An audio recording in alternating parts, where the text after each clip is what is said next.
All right, here we are with Stephan and Derrick of D2Forged, a popular automotive brand that's launched a few years back, and they're here today to tell us at Secret Entourage all about their humble beginnings and the way they were able to grow the D2 brand into becoming a household brand across luxury vehicles all over the U.S. So welcome, guys. Thanks for being on the show with us today. Thank you for having us. Thank we you. appreciate the opportunity to speak to you guys. So, you know, we've kind of worked together in the past.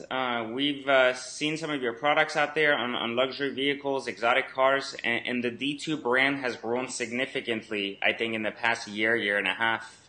It wasn't always easy for you guys, though. I know that from just previously meeting, things didn't always start on the big side of things. So can you share with the audience a little bit more about how you guys got started before the D2Forged brand was kind of established? To give a real brief history, D2 as a company started online back in 2003 as D2 Autosport. It was a retail company selling online products to forum members and such for different types of vehicles. The retail company went on and was successful. You know, our customer base grew from, let's say, Lexus and Infiniti all the way up to, you know, we were doing Lamborghinis and Bentleys and moved into a brick and mortar business. And that's actually what was the precursor to us starting D2Forged, the wheel line. So why wheels? Why go into the wheel line rather than just continuing to do projects? Like there's many companies out there like SR Auto Group or companies that you guys even work with day in and day out that just customize cars. So why go into creating your own wheel line? What was the kicker? The selfish answer, which is also just the most honest answer, is that wheels is what's close to our heart. We just love wheels. So every car that we've ever done, the wheels were always such an important part of the build. It kind of gave the whole car and the whole build its character. So it's just what's close to our heart is what we love. And it's just a passion that we took the opportunity to pursue in our own way and make our own stamp on the wheel business, while at the same time we have the opportunity to still support other companies that we love and that we like through our Autosport brand. So when you created D2, was there a particular market segment you wanted to fill? Was there anything that specifically differentiated your wheels? Because, I mean, there were wheel manufacturers all over the United States then, and there's still today many new wheel companies coming in. What was it that differentiated the brand? One thing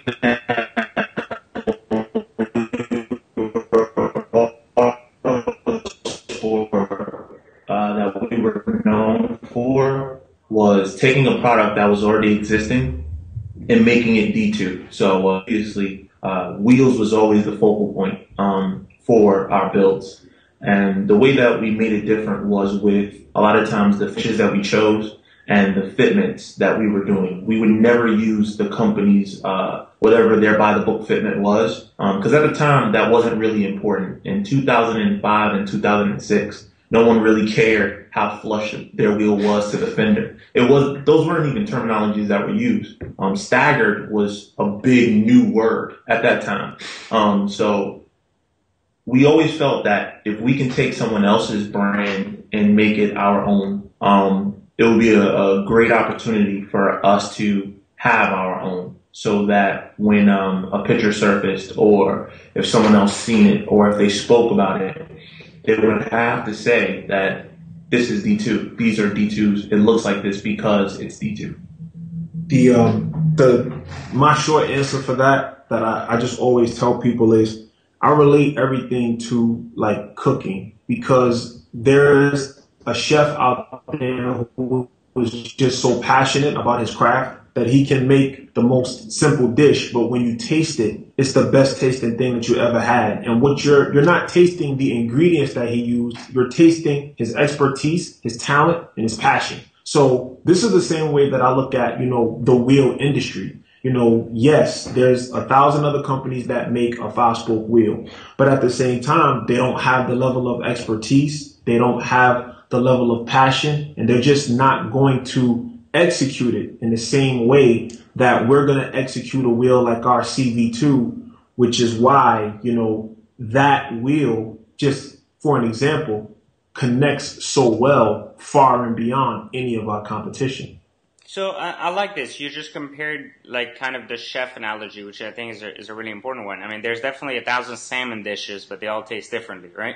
Exactly. Absolutely. Exactly. So if we are going to just kind of like look at this from improving an existing product and making it more specifically tailored to a certain individual through quality, right? Which is kind of what you guys are sharing. You're sharing that you've taken something that's existing out there but made it into a higher quality brand and ultimately have specifically built it a certain way to appeal to a certain demographic. Am I correct?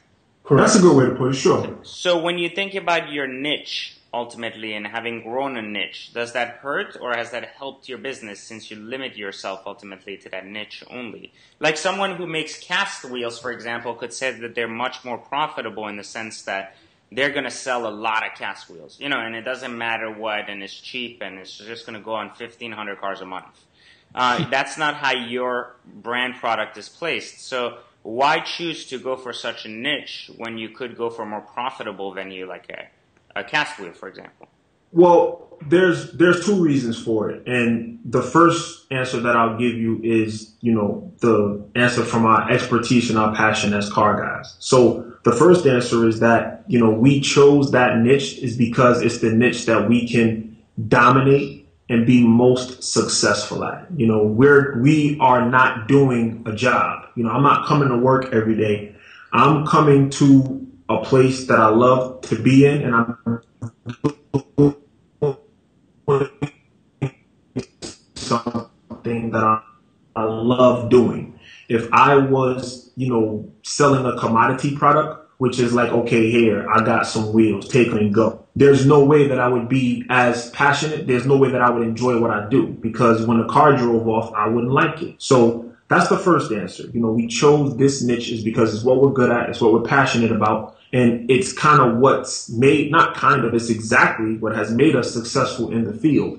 The second answer is there's an economy of scale to every business. And on the short side, it may seem as though, okay, we can just make a cheap wheel and sell it to everybody. But at the same time, the economics, the competition, the production, everything from cost of production to development cost to, inventory cost to distribution cost is totally, totally different when you want to put wheels on 1,500 cars in a month. And, we have just found that by increasing our level of success and our market share within this segment, we can actually be more profitable by maintaining our boutique status, by, catering to the clientele that we're catering to currently. And for me, adding to that, because of what I do for the company, which is the design aspect, the fitment aspect, the engineering aspect, you're extremely limited when you're dealing with a cast product to do anything new. You're limited to do anything new because you have to abide by what the factories have available to them overseas. So if they have a certain size, it's really hard to take them away from their comfort zone. They're stuck. They put themselves in a box as a factory. And then if you take them outside of their comfort zone, they have these enormous requirements, enormous commitments that they ask for from you, that it's just, I don't feel like it's worth it, for someone like me to, if I were to do a cast wheel, it will be new, it will be innovative. But in order to do that, I would have to first fight the entire cast wheel manufacturing industry to make that happen. For an example, I give major big ups to a company like Boston who did that. Okay, so let's kind of shift gear and talk a little bit about how you guys grew D2Forged, because being boutique means less clients, means more precise marketing. What was kind of the time where you kind of realized that D2 was now a brand? It was no longer a few wheels. It was now starting to become a real wheel line. And what were some of the steps that you guys took to kind of get there?